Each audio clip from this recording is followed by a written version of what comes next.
Les livres étaient avant une bonne source d'éducation pour tous nos frères et aujourd'hui, elles continuent de l'être. Alors revenez à la maison, revenez et aimez les livres comme moi. Ce matin, nous avons eu une activité, un café littéraire qui avait pour thème le livre moyen de prévention contre les grossesses précoces en milieu scolaire.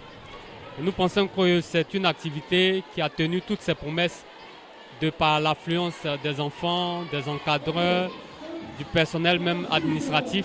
Nous disons également merci à JD Éditions d'être venus. Nous disons également merci aux écrivains pour leur promptitude quant à l'activité et que vive le livre. L'activité d'aujourd'hui, je pense qu'elle a été bien organisée. C'est vrai que par moments, les élèves faisaient beaucoup de chahuts, mais c'est propre aux enfants de leur âge. Ce que je retiens, c'est que le thème est fait pour que les enfants prennent conscience que la lecture peut les aider à se protéger contre certains vices qui guettent leur génération. Dans la conférence, j'ai essayé de développer cela en partant de l'exemple de les années collège, où les personnages peuvent servir de modèle à ces jeunes gens.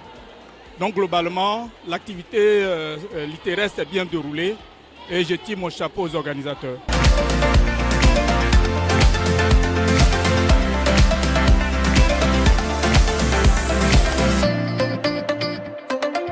Je peux dire que le café littéraire, en tout cas, ça s'est bien passé parce que j'ai des élèves qui ont répondu à des questions.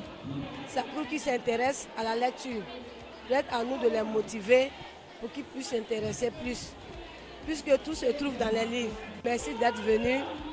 Ici, c'est votre maison. Vous pouvez venir quand vous voulez. Ce matin, les enfants ont organisé le café littéraire. Mais je vais insister sur ce que moi j'ai dit aux enfants. Leur fait comprendre que le livre est le meilleur enseignant. Le livre instruit. Quand un enfant lit, il acquiert des connaissances. Avec ces connaissances, il peut comprendre ce qui est bon, faire la différence entre ce qui est bon et ce qui est mauvais. Le livre va lui apprendre, par exemple, son cycle menstruel. Le livre va lui faire comprendre aussi à quelle période il y a l'ovulation. Avec toutes ces connaissances, l'enfant peut éviter de tomber enceinte. Mais en plus de cela, le livre aussi éduque. À travers la lecture de bons livres, l'enfant va acquérir par exemple des connaissances sur la tradition, comment éviter d'avoir des rapports sexuels avant l'âge majeur, avant la majorité. Il y a la moralité, il y a la spiritualité, des valeurs nécessaires pour que l'enfant puisse rester calme, rester intact jusqu'à la majorité.